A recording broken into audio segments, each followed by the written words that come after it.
Well, nice to welcome back into the Frank Beckmann Show one of our state senators, the Republican from Oakland County, Jim Runestad. There's a whole lot to talk about there. There's also a whole lot to talk about in some legislation that you're introducing, and you want to set up a suicide prevention commission here in Michigan. And it strikes me that this is going to surprise a lot of people that we want to take some action on preventing suicides. It's not an issue that gets discussed an awful lot, is it? No, it's not, and each suicide leaves in its wake a tremendous amount of grief and repercussion, and individuals who haven't suffered through this have no idea how many people are impacted by a single suicide. And most individuals, in fact, virtually every individual who commits suicide, they don't want to die. They would like to live, and they would like to have a happy life. But what's happened is that the conditions, either as they perceive it or that are actually out there, they feel are so bad on this day, and that tomorrow and all the tomorrows will never be any better than today. So they can't see any light at the end of the tunnel. And it's an exploding epidemic in Michigan. Since 2000, we've had a 33% increase, most in the last decade, of suicides.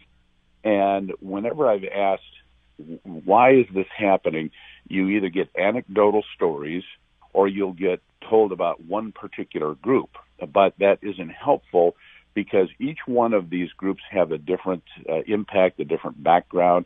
For instance, if you have a middle-aged child who's being bullied, and that is the specific situation, and it leads to a suicide, that is a different set of circumstances than a 75-year-old Vietnam veteran who is reliving killing people in the war, and they can't sleep at night, and they've got PTSD, and that's different than someone in a rural area who is isolated and has lost their job, and that leads to loss of marriage. That's the number one cause of loss of marriage, is loss of job. And now they're dealing with that specific situation. So there's these various demographics, and you treat them all the same, you're not going to be able to utilize resources effectively. You need the data first. What groups are primarily impacted? Why are they impacted? What's going on with them? What are the solutions? This committee will be comprehensive, unpaid. I have to emphasize that because I keep getting asked about it. Unpaid. So these are volunteers. But the problem we're having is we have so many groups wanting to participate that we're having to really limit the number of participants. So there's a great deal of interest in this. It will be a temporary committee to gather all the resources, make recommendations. But if we don't do anything, these suicides, in my view, are just going to continue to increase and increase and increase. So it's got to be a statewide effort where all hands are on deck and we're all working to the same purpose.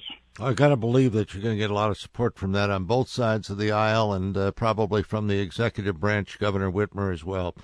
We wish you luck on that, Jim Runestad. It's something that has struck too many families, my own included. I lost a brother-in-law who took his own life and left two little girls behind, and it's just unthinkable.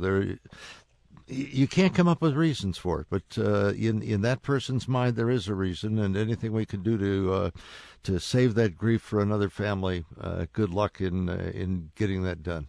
Thank you for the time this morning.